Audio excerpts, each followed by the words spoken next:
Olá pessoal, tudo bem? Bem-vindos à continuação das nossas aulas sobre tipos de estudos epidemiológicos. E no vídeo de hoje, então, nós vamos começar a conversar sobre os estudos de casos e controles. Essa aula vai ser dividida em 3 vídeos. No primeiro deles, nós vamos conversar sobre as características principais desse delineamento, ou seja, quais são as características que definem o estudo de casos e controles e o diferenciam de outros delineamentos de estudos epidemiológicos. No segundo vídeo, vamos falar sobre tipos de estudos de casos e controles, ou seja, as diferentes formas que se pode realizar esse tipo de estudo. E no último vídeo, então, vamos falar sobre as vantagens e limitações deste delineamento. O vídeo de hoje, então, é o primeiro vídeo dessa aula, em que nós vamos conversar sobre as características principais dos estudos de casos e controles.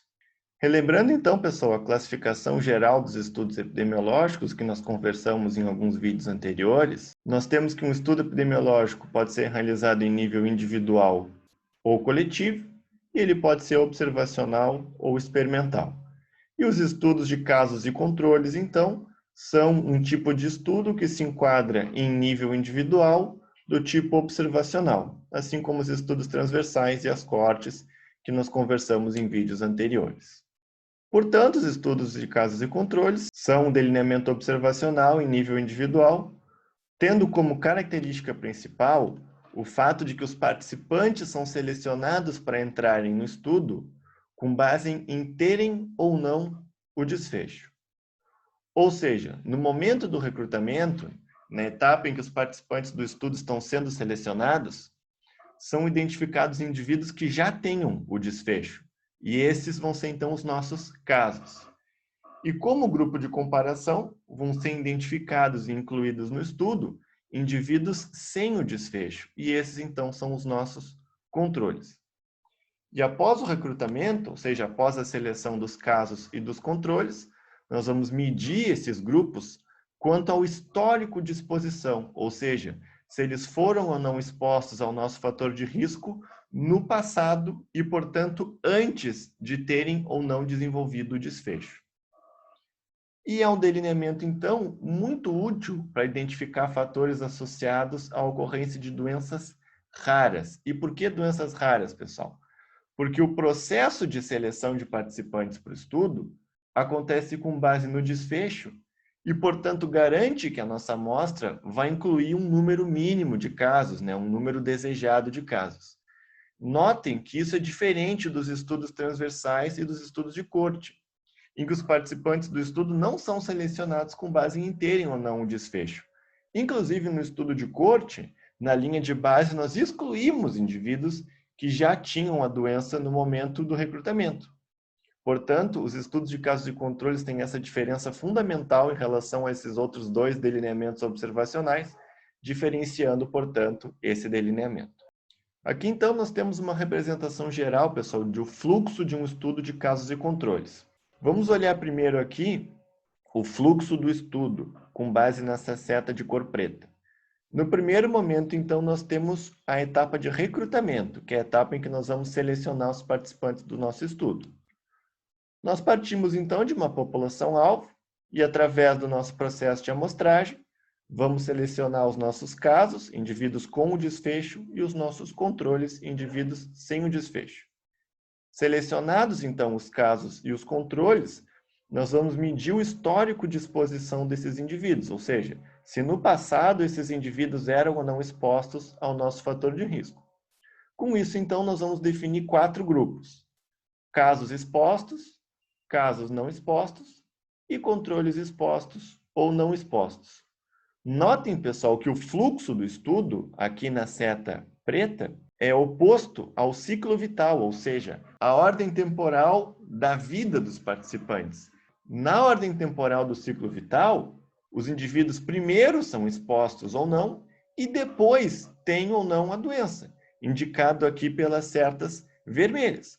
Mas no fluxo de um estudo de casos e controles, nós primeiro selecionamos indivíduos que já têm ou não a doença e tentamos medir a exposição no passado desses indivíduos, indo então, portanto, na direção contrária do ciclo vital. Agora, pessoal, vamos fazer uma definição conceitual de casos e controles, ou seja, dentro de um mundo ideal, como que nós obteríamos os nossos casos e os nossos controles. Como em qualquer estudo epidemiológico, nós vamos partir então da nossa população-alvo. Nessa nossa população-alvo, nós vamos ter alguns indivíduos não doentes, representados aqui em azul, e alguns indivíduos doentes, representados aqui em vermelho. No nosso processo de amostragem, nós vamos essencialmente obter uma amostra representativa dos não doentes, como os nossos controles, e uma amostra representativa dos doentes, como os nossos casos, compondo então a nossa amostra, formada por casos e controles, ou seja, indivíduos com ou sem um desfecho no momento do recrutamento. Um estudo de casos e controles, então, pessoal, inicia com o recrutamento, em que nós temos a seleção dos indivíduos que farão parte da amostra, ou seja, a seleção dos participantes do estudo. Para isso, então, nós precisamos definir a nossa população-alvo e, a partir disso, nós selecionamos os nossos casos, que devem, como nós já conversamos no slide anterior, ser selecionados de forma a serem representativos do total de doentes na população-alvo, seja essa população-alvo qual for. De forma similar para a seleção dos controles, os controles, ou seja, indivíduos sem o desfecho, devem ser selecionados de forma a serem representativos do total de não doentes na nossa população-alvo. Portanto, pessoal, se nós queremos como casos indivíduos representativos do total de doentes e como controles indivíduos representativos do total de não doentes, a forma ideal, de selecionar casos e controles seria através de amostragem estratificada, que nós conversamos na aula sobre as cortes, em que os casos seriam selecionados através de uma amostragem equiprobabilística de todos os doentes da população-alvo, obtendo, portanto, uma amostra representativa dos indivíduos com a doença, e os controles seriam selecionados através de uma amostragem equiprobabilística de todos os doentes da população-alvo, fornecendo, então, uma amostra representativa do total de não doentes da população-alvo. Esse processo, pessoal, de recrutamento e seleção de casos e controles, ele é simples do ponto de vista teórico. Nós temos a nossa população-alvo, temos os doentes, temos os não doentes, e dentro de cada um desses grupos selecionamos os casos e os controles. Mas, como nós vamos conversar ao longo dessa aula, nós vamos ver que esse conceito, que é teoricamente simples, é de difícil implementação prática, o que acarreta em limitações importantes nesse tipo de estudo.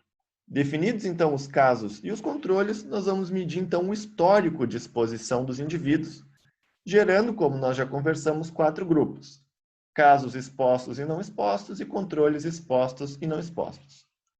E, de novo, do ponto de vista ideal, seria possível que nós tivéssemos certeza de que a exposição que nós estamos medindo corresponde apenas ao período anterior ao desenvolvimento do desfecho. Para quê? Para evitar o risco de causalidade reversa. Vamos ver então, pessoal, um passo a passo de como um estudo de casos e controles poderia ser realizado na prática. Assim como nos estudos transversais e nos estudos de corte, evidentemente, pessoal, que esse passo a passo é uma lista simplificada das etapas que nós teríamos que fazer na prática e que eu trago aqui apenas para que a gente possa discutir e ter um entendimento melhor de como seria esse tipo de estudo. O primeiro passo, então, seria a definição da nossa população-alvo e da pergunta de pesquisa. Vamos pensar aqui num exemplo em que a pergunta de pesquisa é se o tabagismo é um fator de risco para a ocorrência de câncer coloretal em adultos. E a nossa população-alvo, então, indivíduos de 40 a 60 anos de idade residentes em Pelotas. No nosso passo 2, então, a gente precisaria elaborar uma estratégia de amostragem adequada, ou seja, uma estratégia de amostragem que produzisse casos e controles representativos dos doentes e não doentes da nossa população-alvo. E esse é o principal desafio desse tipo de estudo, é essa amostragem adequada. E por que isso, pessoal? Como que nós vamos selecionar os casos na prática? Vamos utilizar indivíduos hospitalizados? Vamos obter laudos de laboratórios que realizam diagnóstico histopatológico, por exemplo? E como que nós vamos selecionar os controles? Pacientes hospitalizados no mesmo hospital que os casos, mas com outras doenças? Ou, de repente, vamos utilizar vizinhos dos casos como controles? Dentro, então, do passo 2, pessoal, as perguntas são: como obter casos representativos da população-alvo e como obter controles que, se tivessem a doença, seriam elegíveis como casos, ou seja, como obter indivíduos representativos do total de não doentes da população-alvo. Como nós já conversamos, do ponto de vista teórico, as respostas para essas perguntas são simples, mas como nós vamos conversar mais adiante, de fato, obter casos e controles adequados é bastante desafiador na prática. No passo 3, então, nós precisamos definir a metodologia de mensuração. No nosso exemplo aqui, nós podemos considerar como casos indivíduos que apresentam diagnóstico histopatológico da doença. E como que nós vamos medir a exposição? No nosso exemplo aqui, o histórico de tabagismo medido através de um questionário recordatório, excluindo os últimos 5 anos. E por que nós estamos excluindo os últimos 5 anos nesse exemplo, pessoal? Tentando evitar a causalidade reversa. Se nós excluirmos os últimos 5 anos, nós aumentamos a chance de que nós estamos medindo o hábito de fumar antes do desenvolvimento da doença e, portanto, reduzindo o risco de causalidade reversa. Mas, quanto mais para trás nós jogarmos o nosso recordatório, mais nós vamos aumentar o risco de viés de memória. Então, existe aqui uma relação de perde-ganha ou de custo-benefício em jogar o nosso período recordatório para trás. Passo 4, como eu sempre chamo atenção nas aulas, seria submeter o nosso estudo à avaliação de comitê de ética em pesquisa. O passo 5, então, seria realizar o nosso recrutamento, ou seja, realizar a seleção dos casos e dos controles. E aí nós vamos ter, como sempre, vários problemas de ordem prática, como recusa das famílias de pacientes internados, caso nós desejemos selecionar os casos a partir de pacientes internados, desistência de hospitais que haviam concordado em participar da pesquisa, mas que depois desistiram, dificuldade de acesso a laudos laboratoriais em função de proteção dos dados dos pacientes e por aí vai. Ao final, então, desse processo de recrutamento, nós vamos ter os nossos casos, que no nosso exemplo são indivíduos com câncer coloretal, e os nossos controles, que são indivíduos sem câncer coloretal. No passo 6, nós vamos medir, então, o histórico de exposição dos nossos casos e dos nossos controles. No nosso exemplo, nós vamos aplicar o questionário a todos os participantes do estudo, questionário sobre hábito de fumar.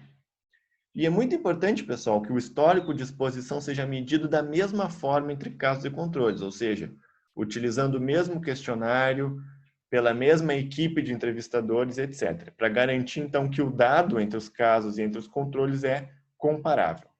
No passo 7, então, nós vamos analisar os dados. Como que nós faríamos, então, essa análise? Nós vamos comparar a ocorrência de exposição entre casos e controles. Nos estudos de corte, nos estudos transversais, os nossos grupos eram expostos e não expostos ao fator de risco. Nos estudos de casos e controles, os nossos grupos são os casos e são os controles. Então, é uma lógica um pouco invertida aqui nesse caso. Portanto, nós calcularíamos o percentual de tabagismo entre os casos e o percentual de tabagismo nos controles. Então, é a ocorrência do nosso fator de risco nos casos e a ocorrência do nosso fator de risco nos controles.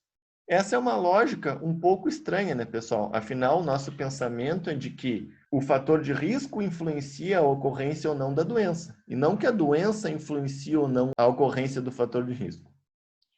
Numa aula posterior, na nossa aula de medidas de ocorrência e medidas de efeito, nós vamos ver como calcular a ocorrência do desfecho comparando expostos e não expostos em um estudo de casos e controles.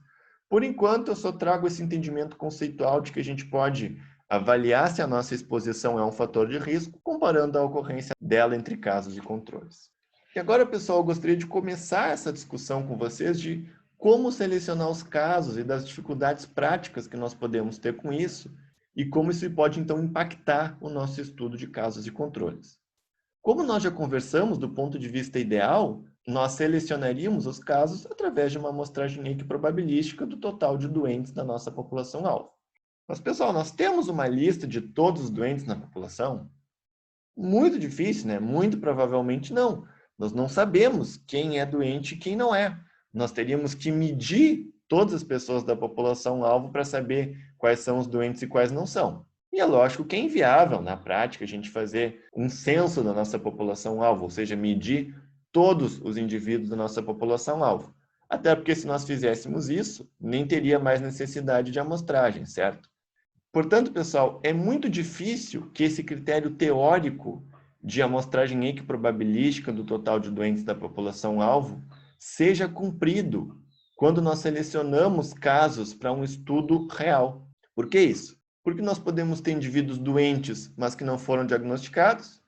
Por exemplo, o indivíduo que tem uma doença latente e assintomática, ou indivíduo sem acesso adequado a serviços de saúde, que, portanto, não foi diagnosticado. O fato de que moradores de uma cidade podem ser diagnosticados em diferentes serviços de saúde e até mesmo em outras cidades, dificultando, então, identificar o total de doentes com relação a uma população-alvo referente a uma cidade. E claro que esse raciocínio se aplica a outra forma de delimitação geográfica. Também podemos ter uma dificuldade de acesso a informações disponíveis em certos serviços de saúde. Por exemplo, um laboratório que realiza diagnóstico de câncer coloretal pode não querer fornecer os dados de seus pacientes por uma questão de sigilo de dados e privacidade das pessoas. E uma série, então, de outros motivos que podem dificultar muito nós termos uma ideia do total de doentes da população-alvo e de onde encontrar esse total de doentes e, consequentemente, desenvolver uma estratégia de amostragem equiprobabilística desse total de doentes. Bom, uma forma da gente fugir desse problema, ou uma aparente forma da gente fugir desse problema, seria a gente amostrar um conjunto de indivíduos da população geral, medir a ocorrência do desfecho nesses indivíduos. Quem tem o desfecho são os casos e quem não tem o desfecho são os controles. Poderíamos fazer isso, né, pessoal? Mas aí seria um estudo transversal e não um estudo de casos e controles. E qual é o problema de ser um estudo transversal? O problema é que se o desfecho for raro, nós vamos precisar de um tamanho amostral enorme para ter um número suficiente de casos. E a grande vantagem dos estudos de casos e controles é realizar um processo de recrutamento de forma que seja produzida uma amostra com um número adequado de casos e de controles.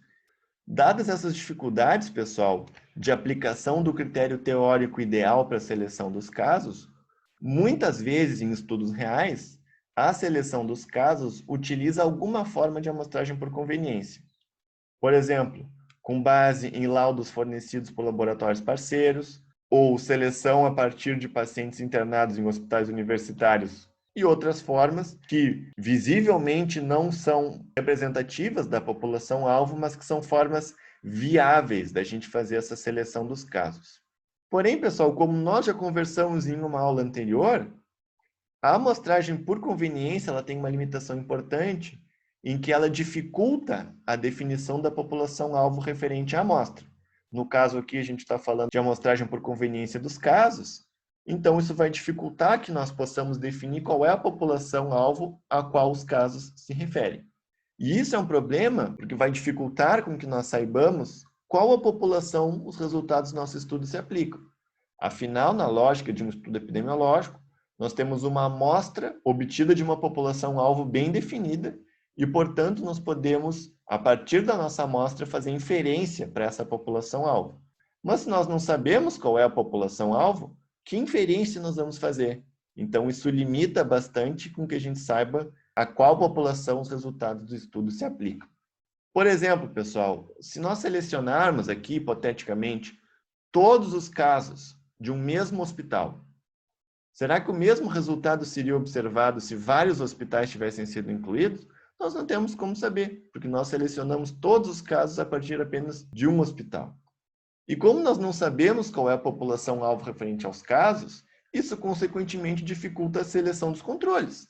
Por quê? Porque os controles devem ser representativos do total de não doentes da mesma população-alvo. Então, se nós não sabemos qual é a população-alvo, dificulta não só a seleção dos casos, mas também a seleção dos controles.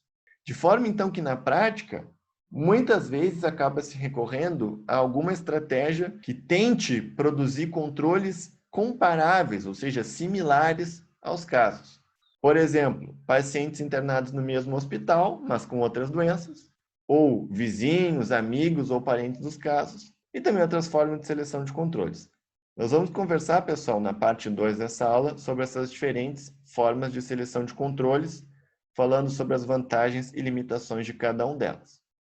Mas então, pessoal, notem que nos estudos de casos e controles nós temos esse equilíbrio entre o ideal, que seria uma amostragem equiprobabilística do total de doentes e do total de não doentes, versus o factível, que são as dificuldades práticas que impedem ou dificultam muito a aplicação desse processo ideal de amostragem, o que nos leva, então, a recorrer a estratégias que não são teoricamente ideais, mas que são factíveis e, consequentemente, necessários para que o estudo possa ser realizado de alguma forma, mesmo que imperfeita.